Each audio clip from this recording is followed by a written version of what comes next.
21대 대선 이후 주요 정당들이 새 지도부 구성에 나서고 있습니다. 개혁신당이 가장 먼저 전당대회를 엽니다. 전격 인터뷰 당대표 선거에 단독 출마한 이준석 개혁신당 의원 만나봅니다. 안녕하세요. 네, 안녕하세요. 대선 끝나고 뵙기가 좀 어려웠습니다. 어떻게 지내셨습니까? 아무래도 개혁신당이 이제 다음 지방선거를 앞두고 또 1년 앞으로 다가왔기 때문에 어떤 작전을 구사할까 이걸 저희가 많이 고민하고 있었습니다. 개혁신당 전당대회 27일이죠? 예, 이제 얼마 뒤에 있습니다. 예. 단독 후보예요.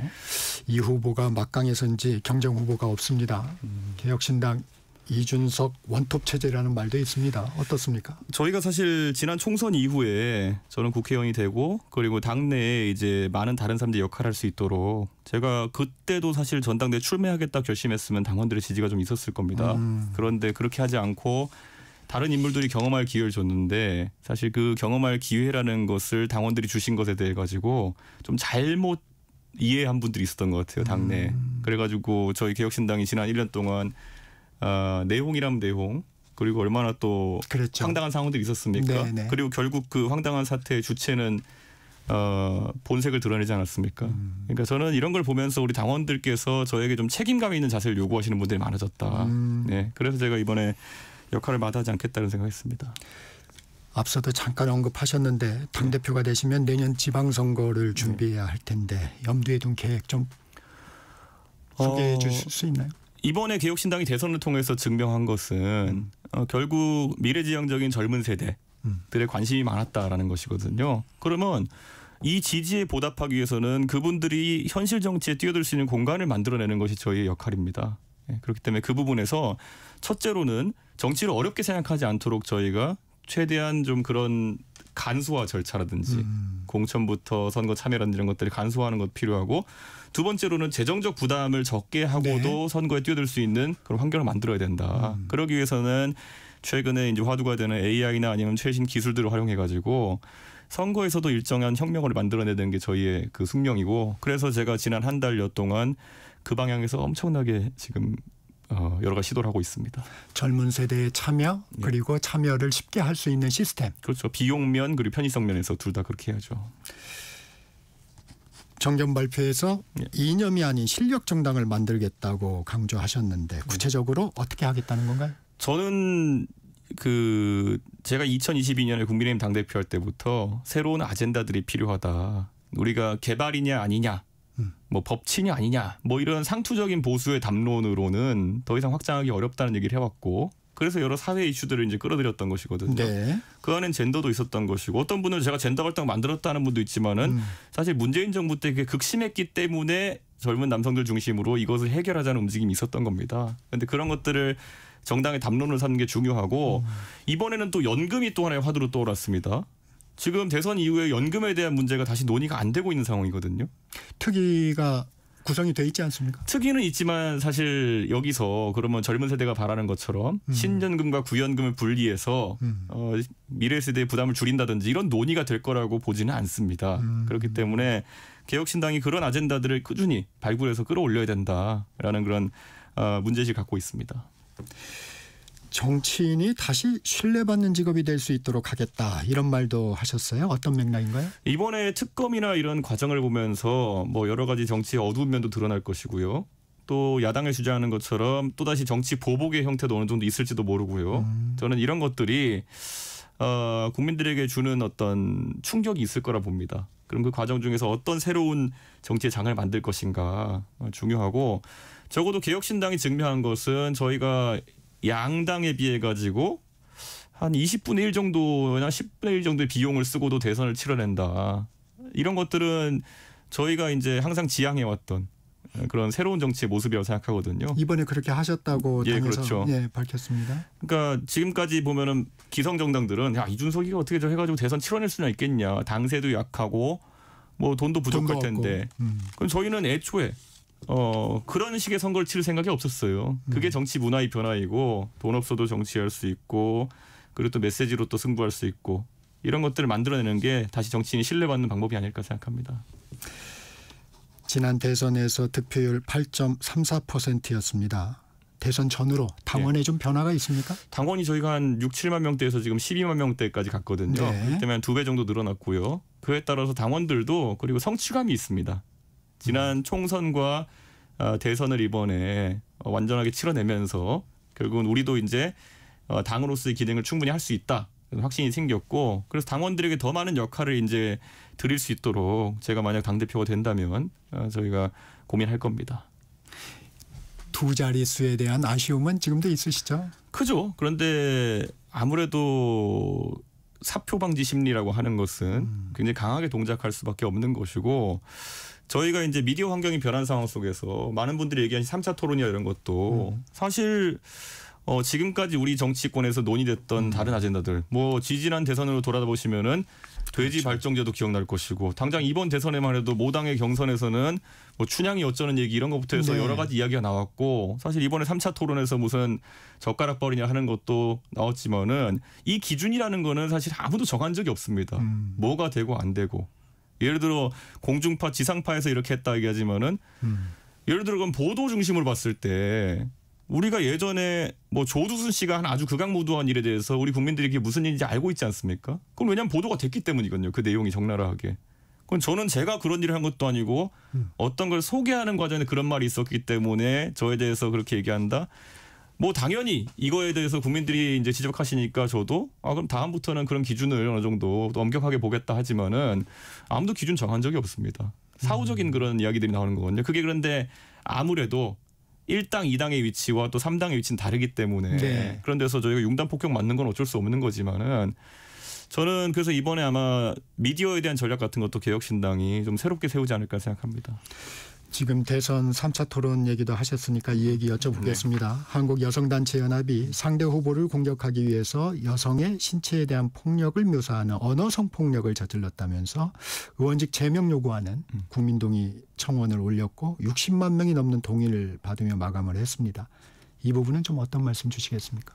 아니 그 실제 언어의 성폭력이라고 얘기한다 그러면은 그거를 전화 통화를 통해서 상대 가족에게 해가지고 문제되신 분도 있는데 예, 그러니까 저는 여성단체가 이번에 강선우 여가부 장관 후보자에 대한 네. 거기에 대해서 저는 그렇게 많은 단체들이 지적하는 바를 보지 못했습니다. 예, 갑질이나 이런 거에 대해서도요.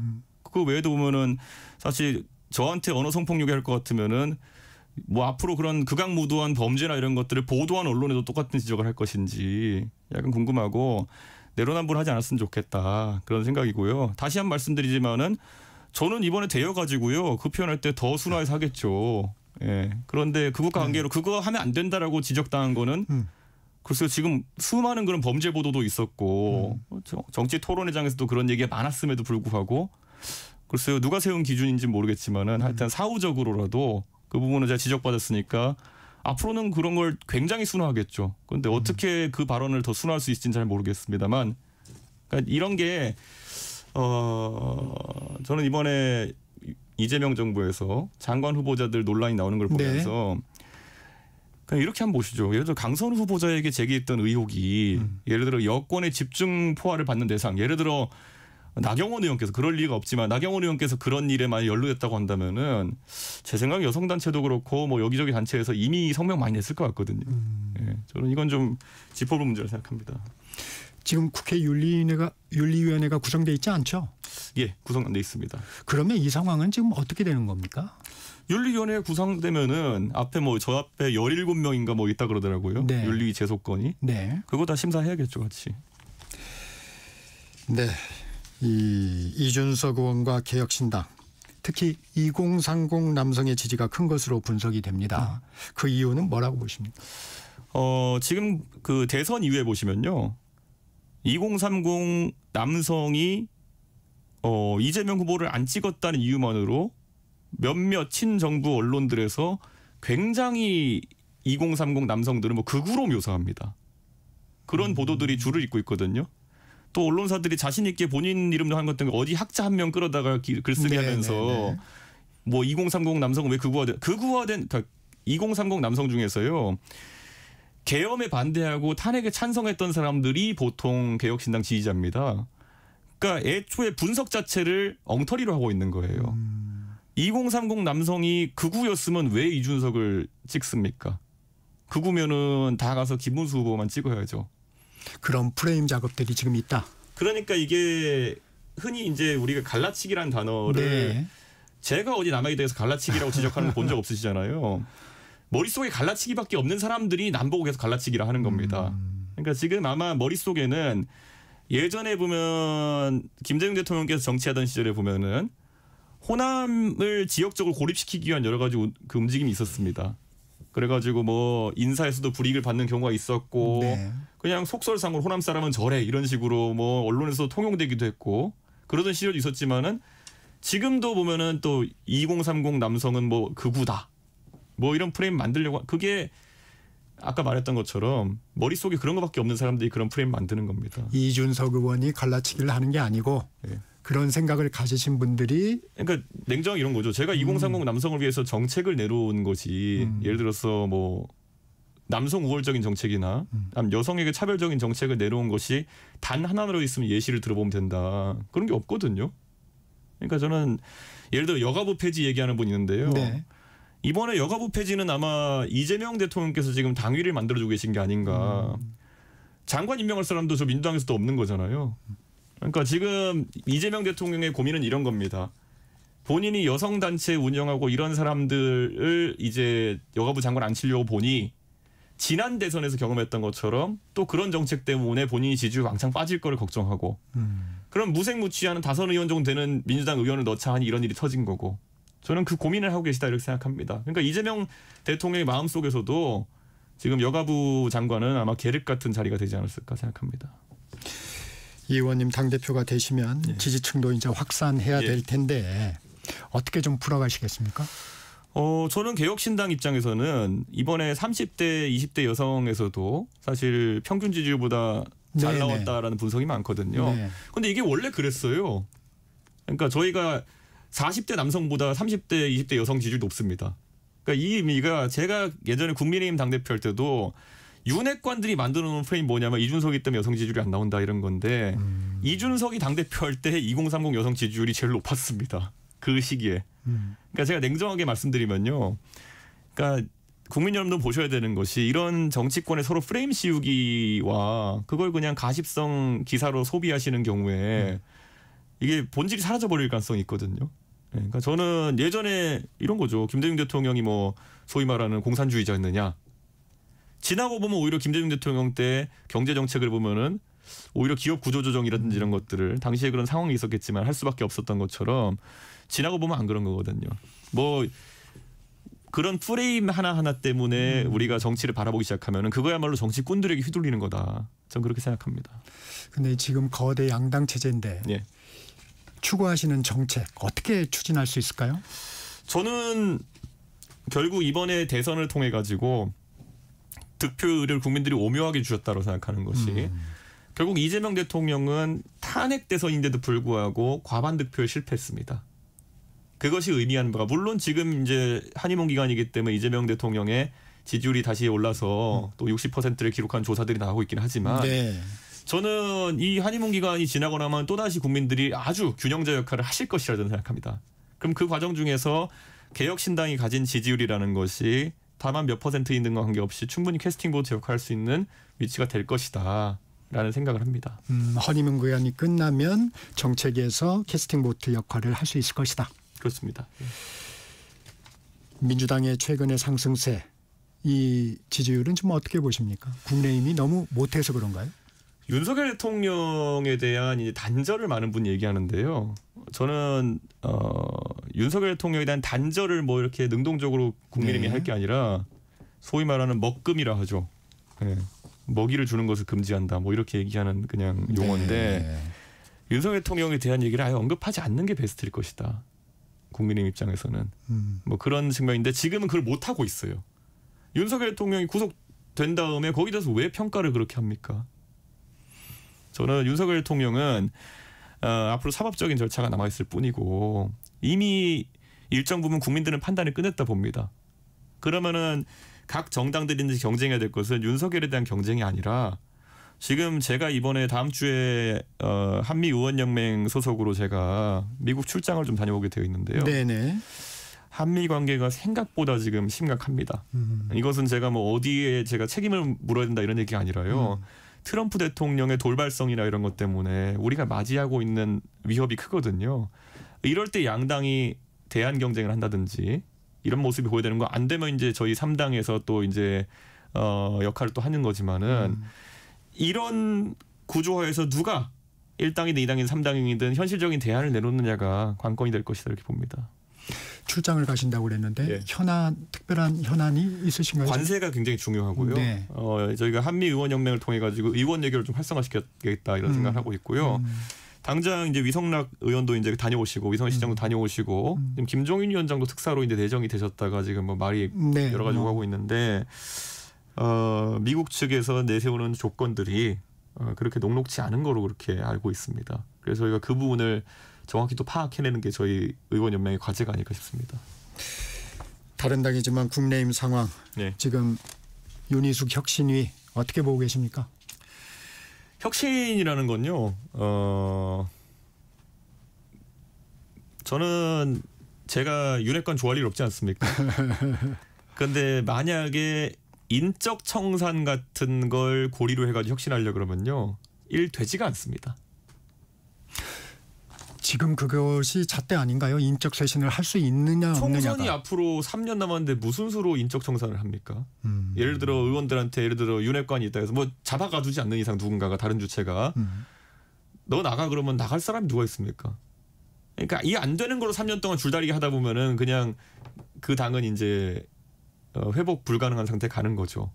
이선 후퇴나 불출마 선언이나 뭐 이런 부분이 있지 않을까요? 그걸 누가 하겠습니까? 그걸 뭐 그거를 진짜 뭐 윤리위를 열어가지고 그럴 것도 아니고 그러면 제발 알아서 나가주십시오 뭐 이런 거거든요. 그게 역사상 된 일이 거의 없습니다. 아하. 총선 앞두고는 조금 됩니다. 그러니까 이거는 애초에 전장을 만들면 안 되는 거고요. 예, 제가 윤핵관을 좋아할 이유는 하나도 없지만은 그럼 아까 말했던 것처럼 보수 정당의 아젠다가 약간 도돌이표 같이 되면 안 된다는 게 있는 거죠. 첫째 부정선거 이런 음모론은 갖다 버려야 되는 거고요. 그거는. 두 번째로 그러면 기재부스러운 움직임. 그러니까 그건 뭐죠? 보수 정당의 두 개 축이 있습니다. 관료주의와 그 다음에 이제 검찰주의 두 개가 있거든요. 관료주의는 이제 야당이 돼서도 자기들끼리 재정 걱정 되게 세게 합니다. 예. 그래가지고 여당이 오히려 뭘 주겠다 그러고 야당은 절대 안 된다. 네. 이렇게 하고. 이 모양새인데 물론 그것이 옳고 그름은 다른 문제지만은 본인들이 여당인 양 행세하는 겁니다. 저는 그게 예를 들어 차라리 야당이 적극적으로 나와서 할 게 있다면 뭐 기업에 대한 감세 정책이란 이런 걸 적극적으로 해야 되는데 그게 아니라 돈 쓰겠다면 안 돼. 요런 약간 투덜이 같은 이미지로 가게 되는 거거든요. 그거 우선 피해야 되는 것이고 두 번째로는 이 법치주의 내세우면서 사정기관이랑 오히려 이제 한 팀인 건 양 하는 것. 네. 야당인데도. 그 다음에 세 번째로는 한미 관계는 분명히 변하고 있습니다. 트럼프 대통령의 2기 취임과 함께 미국이 예를 들어 무조건 국민의힘이나 보수정당과 결을 같이 할 것이냐 또 그렇지도 않습니다. 보면. 그러면 거기에 맞춰서 메시지를 정립해야 되는데 이게 그냥 일방적 친미 정당처럼 돼버리는 게 있거든요. 저만 해도 제가 뭐 미국에서 공부했고 제가 미국을 싫어하지도 않고 전 친미에 그렇죠. 가까운 사람인데도 지금 당장 트럼프 대통령이 하는 관세나 아니면은 뭐 일방주의적 행보에 대해 가지고는 조금씩은 생각을 국민의힘이나 아니면 보수 진영에서도 조정해야 될 필요가 있거든요. 그러면 인적 쇄신을 못 한다면 어떤 부분으로 좀 혁신을 보여줄 수 있을까요? 자 보시죠. 예를 들어서 아까 말했던 트럼프 대통령에 대한 관점 같은 거. 보수 정당의 지지자 중에 일부는 아직까지도 보니까 뭐 그 성조기 들고 이렇게 하시면서 뭐 트럼프 대통령이 나라를 구원할 거다 이러고 하시는 분들이 있어요. 근데 그건 아니잖아요. 네. 그럼 거기에 대해 가지고 그 지지층에게 할 말할 수 있는 용기가 필요한 겁니다. 네. 사실 그 종교계와 엮인 약간 그 보수 지지층이라는 데서는 광화문에 성조기 들고 이스라엘기 들고 이렇게 하시는 게 하나의 문화가 돼 있는데 사실 이스라엘 분들도 와가지고 놀라요. 왜 우리나라 국기가 여기 있지 이런 생각이거든요.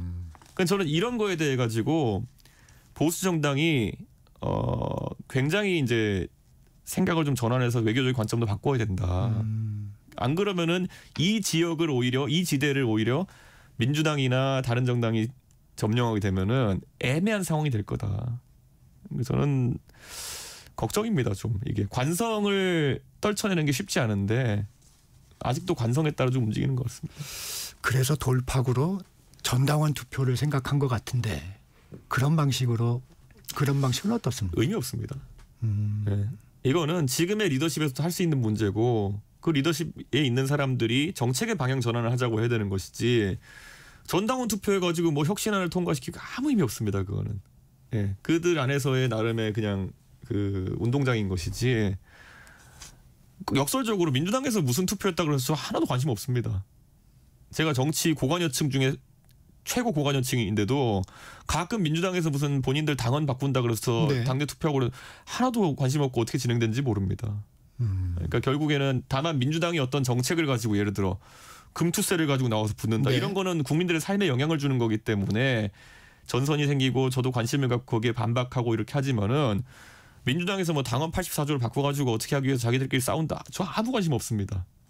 그런데 마찬가지로 국민의힘이든 보수정 내에서 본인들끼리 룰싸움하고 있다. 아니면은 누가 누구를 나쁜 사람 만든다. 아무 관심 없습니다. 그거는. 국민의힘 당권 구도는 좀 어떻게 보세요? 저는 이거에 대해서 뭐 제가 예측을 많이 안 하려고 합니다만은 제가 얘기했던 것처럼 한동훈 대표는 나오고 싶어서 안달일 것 같아요. 예, 그리고 나오면 될 겁니다. 예, 근데 되는 게 제가 근데 구주류의 반발이 좀 심하지 않나요? 반발을 할 만한 덩어리가 없을 겁니다. 예. 그리고 근데 제가 이걸 뭐 한동훈 대표한테 응원이나 덕담으로 하는 것이 아니라 험난할 겁니다. 그 결심해서 만약에 한다고 하더라도. 응원이나 덕담이 아니라고 했는데 예. 이 정광재 국민의힘 대변인 이런 얘기를 했어요. 한 전 대표와 이준석 의원 중도 보수 진영에서 결국 같이 할 사람이다. 이런 얘기도 했던데요. 어떻게 들으셨습니까? 글쎄요. 그 중도 보수의 정의가 무엇인지 잘 모르겠고, 예, 저는 만약 그러면은 뭐 한동훈 전 대표가 지금까지 보여준 모습이라고 한다면은 결국 당내에서 그 나머지 의원들과는 상당히 이제 척을 지신 거잖아요. 네. 우선 거기랑 화합부터 한번 시도해 보시는 게 어떨까? 당 밖에 있는 저와의 얘기를 하는 것보다는. 예, 그게 어려우면은 저와 뭘 하는 것도 더 어렵겠죠.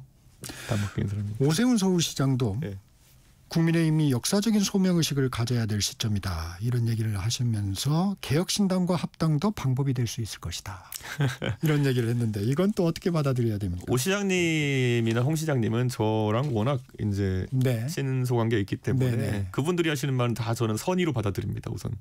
네, 그렇기 때문에 하지만 선의를 받아들인다 하더라도 방법론에 있어서는 이견이 있을 수 있는 거고 오 시장님 입장에서는 본인은 지자체장으로서 성실하게 직을 수행하고 있었는데 중앙정치의 타락으로 지금 이런 문제가 발생한 거 아니겠습니까? 전부 다. 그러다 보니까 안타까움 많이 느끼시는 것 같고 본인이 서울시장으로서 행정을 좀 더 튼실하게 하기 위해서라도 이 정치 특히 보수 진영에서의 이런 최근의 음모론적인 모습이라든지 아니면 좀 반시대적인 모습 이런 것들이 사라져야 된다는 인식을 하시는 것 같고 원래 고민이 많으신 분입니다. 이쪽으로. 홍준표 전 대구시장과는 계속 소통하고 계신가요? 예, 하고요. 그리고 홍 시장님 뭐 미국 갔다 오신 다음에도 몇 차례 소통하면서 이야기를 들은 바가 있는데 지방선거 앞두고 역할을 하시겠다는 의도가 저는 명확해 보인다 봅니다. 예, 어떤 방식인지 아직 구체적으로는 상의를 해보지 못했지만 어쨌든 보수 진영의 원로 중에 하나로서 예, 본인이 이런저런 여러 뭐 윤핵관 이런 사람들에서 피해자적인 위치도 가지고 있다 생각하시는 것 같고 그래서 많이 바뀌어야 된다는 생각하십니다. 이 신당 창당을 시사하는 발언도 하고 있는데 어떻게 보세요? 저는 이랬으면 좋겠어요. 보수라고 했을 때 아까 저는 관심 있는 게 새로운 보수 진영이라고 하면 뭐를 타겟으로 잡고 뭉쳐야 되느냐. 무조건적인 예를 들어 극단적 예를 들어 한미동맹만 앵무새처럼 얘기하는 그런 대외 정책이라든지 아니면 뭐 경제 정책에 있어서 대기업 우선주의만 계속 가져간다든지 이런 아젠다로는 저는 흥미가 별로 없습니다. 저는 보수 진영이 어떤 사람은 어차피 여기에 새로운 사람보다는 고만고만한 사람들이거든요. 지금 저만 해도 정치한 지 뭐 14년 가까이 된 사람인데 제가 어디 가서 뭐 신사람 얘기 안 하거든요. 이준석이라는 사람도 이 안에서 계속 새로운 걸 찾기 위해 노력해봤지만은 그러면 이 사람들이 모여가지고 새로운 아젠다를 내야 되는 거거든요. 근데 사람에 대한 기대 심리 하나로 이제 이 판을 짤 수는 없어요. 그러니까 저는 다들 책 많이 읽고 고민했으면 좋겠습니다.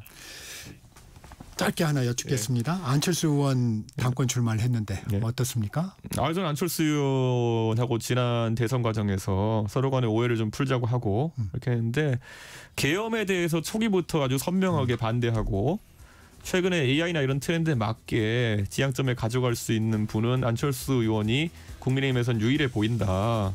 그래서 안철수 의원에 대해서는 상당한 기대와 응원을 하고 있습니다. 오늘 여기까지 들어야 될 것 같습니다. 이준석 개혁신당 의원이었습니다. 고맙습니다. 네, 감사합니다. 정격 시사